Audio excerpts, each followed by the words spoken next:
Alright guys, welcome to today's video. Today we're going to be focusing on dilating a shape on the coordinate plane and also determining symmetry of different shapes. We're going to show that mastery in class by scoring at least a 70% on the exit ticket. Hopefully you have the note sheet in front of you. If you don't, take out a separate sheet of paper and we can get you a fresh copy tomorrow. Now, when we talk about dilations involve a scale factor. And what that scale factor means is my original shape is either going to get larger or it's going to get smaller. In order for it to get larger, my scale factor has to be greater than 1. If I want it smaller, my scale factor is going to get less than 1. Think about if I cut something in half. Half is less than 1 and the pieces are smaller than the original. So my pre-image is going to be one size and my image is going to be half that size. For larger, if I want to double a recipe, well, that means I'm multiplying everything by 2. So my pre-image is one size. My new image is going to be twice as large. Ooh. Now, if we look, dilate the figure by a scale factor of 3. What you need to do first is you need to pull all your points. So if I look, A is at negative 5, 1, B is at negative 3, 1, and C is at negative 3, 4. Now, it tells me a scale factor of 3. That means my shape needs to be getting larger. It is a number greater than 1, so it needs to be getting larger. What you're going to do is you're going to multiply everything by 3. So all 6 of these numbers are going to be multiplied by 3. So A prime is going to be at negative 15, 3. B prime is going to be at negative 9, 3. And C prime is going to be at negative 9, 12. Now, in this case, I can't graph it. My graph only goes from 6 to negative 6 in both directions. But if you think about it, you're going to have a shape that is going to go up, it's going to come down, and it's going to go over even farther. So it is going to be 3 times the size.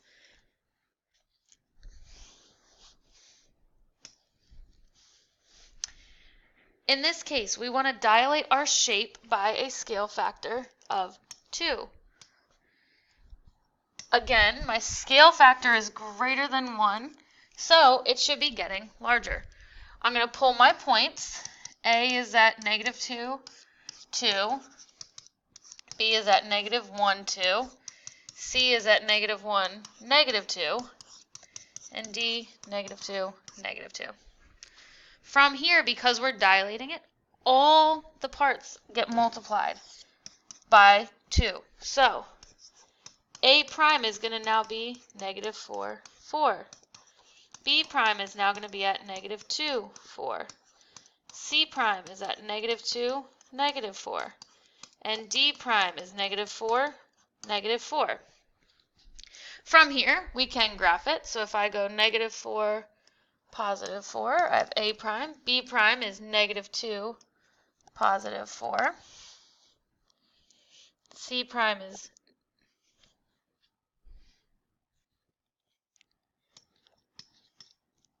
and D prime. And if you notice, my shape is larger than my pre-image. So we scaled it correctly. Now, sometimes when you do a scale factor and a dilation, it will overlap the original shape. Sometimes it will not. Sometimes it will cover the entire shape. Other times it will not. So there is no perfect way just by looking at the graph to tell if you moved it in the right direction. A dilation just means it gets larger or smaller. In this case, my shape got larger, so we did it correctly.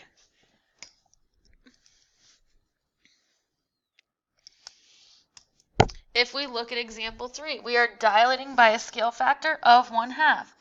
It is less than 1, so my triangle should be getting smaller in my new image. We're still going to start the same way. Pull your points. A is at 2, 2. B is at 4, 2. C is at 4, negative 2. This time, though, all my numbers are going to be multiplied by 1/2. So A prime is now going to be at 1, 1, B prime, 2, 1, and C prime, 2, negative 1. So if I plot my new points, I have A prime, B prime, and C prime. So my new image is significantly smaller than my pre-image. And that's what we want. It should have been about half the size. Now, I want you to try number 4 on the dilations on your own. We will go over that in class tomorrow. But we're going to move on to symmetry. Now, there's 2 different types of symmetry. The first type we want to talk about is called line symmetry, and that is when a figure can be folded over a line so the 2 halves match exactly. This is most of the symmetry that you have learned prior to this point. If I look at my rectangle, we have 2 lines of symmetry. If I fold it on either of those lines, it will match. My heart has 1 line of symmetry. This shape has 2 lines, and my arrow has 1 line. And it's important to know how many lines I have. You have to find all the different possibilities of where you can fold it and make equal parts. Now, the second type is called point symmetry. And this is when a figure can be turned about a center point less than 360 degrees. It has to be less because 360 is a full circle. And coincide with the original finger. Now, that word coincide just means it's going to match or it's going to be the same. So if I look at the letter Z, if I put a dot in that center spot and I was to rotate Z 180 degrees, so basically I'm flipping it, it would still look the same. This middle shape, my point symmetry falls in the middle of the 3 ovals. My oval has a point symmetry there, and my line has point symmetry. It doesn't always have to be 180 degrees. If we look, this first one would be 180 degrees. This second one, though, we have 3 parts, so if I do 360 divided by 3, it's actually going to be 120 degrees that it's going to look the same. 180 degrees, and then this one also 180. So it just depends where your point falls. If I had 5 parts, I would divide 360 by 5. Now, we do have some shapes that have both. We talked in the last example, these 3 had point symmetry, but this also has 3 lines of symmetry. On the oval, it already has the line symmetry done, and we know that the point. My line here, we also have line symmetry. If I make a perpendicular line to it, it'll cut it in half. My rectangle, we already talked about the line symmetry. If I put a point in the middle and I rotate this 180 degrees, it will still look like that same rectangle. Same thing with my odd shape. I have the 2 line symmetries, but it's also rotated 180 degrees around that center circle. It will still look like the shape that it is.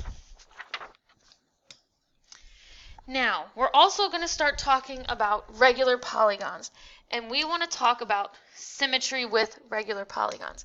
Now, a regular polygon, all your sides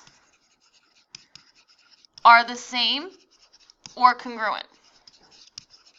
So, all the sides have to match. In the case of the triangle, this is our equilateral triangle. In the case of our quadrilateral, this is going to be our square.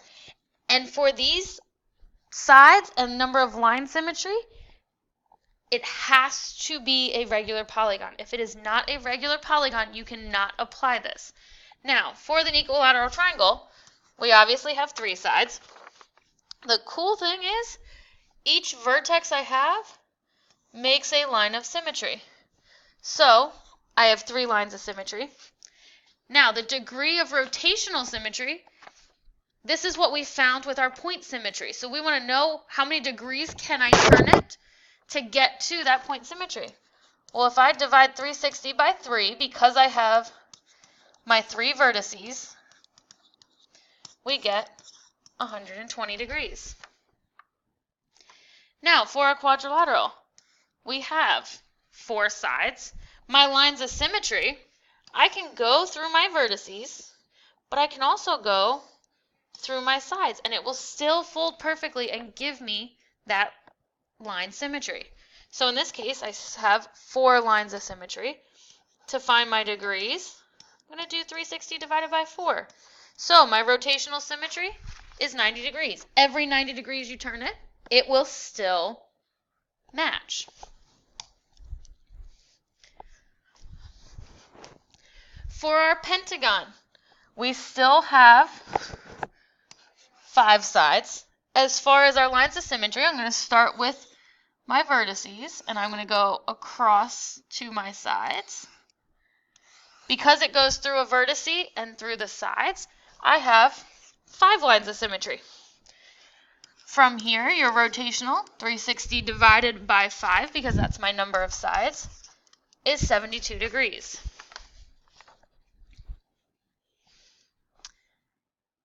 For my hexagon, again, I have 6 sides. I'm going to start with my vertices, but if you notice, the vertices match up. So then I'm also going to go through my sides. I have 6 lines of symmetry, and 360 divided by 6 gives me 60 degrees rotational symmetry. Our last regular polygon is our octagon. So our octagon has 8 sides. If I go through my points and through my vertices, I'm going to have 8 lines of symmetry. Then for your degrees, you're still going to do 360 divided by 8. And in this case, we're going to have 45 degrees rotational symmetry. So every 45 degrees you turn it, that's how many times it's going to look the same. Now, if you notice, there was a pattern. If you have, and it is only if you have, a regular polygon, which means all sides have to be the same, your number of sides equals your number of lines of symmetry. So I don't even have to give you a shape. I can tell you it's a regular decagon, which means you have 10 sides, so there are 10 lines of symmetry. To find your degrees of rotation, you take 360 divided by your number of sides. And we can do that because the vertices always matches the number of sides. The reason we use 360, because it's a full circle. So every time you have a regular polygon, and again, it's only if it's regular. If it says you have a rectangle, well, we know a rectangle doesn't have all 4 sides the same. It does not work. It has to be a regular polygon. If it is, the number of sides is your number of lines of symmetry. So it's just a little tidbit to remind you, if you need to draw the shapes to draw the lines of symmetry, absolutely do that. But in case you remember the tidbit, this will also work. Please bring your notes and any questions you have to class tomorrow. I look forward to seeing you then.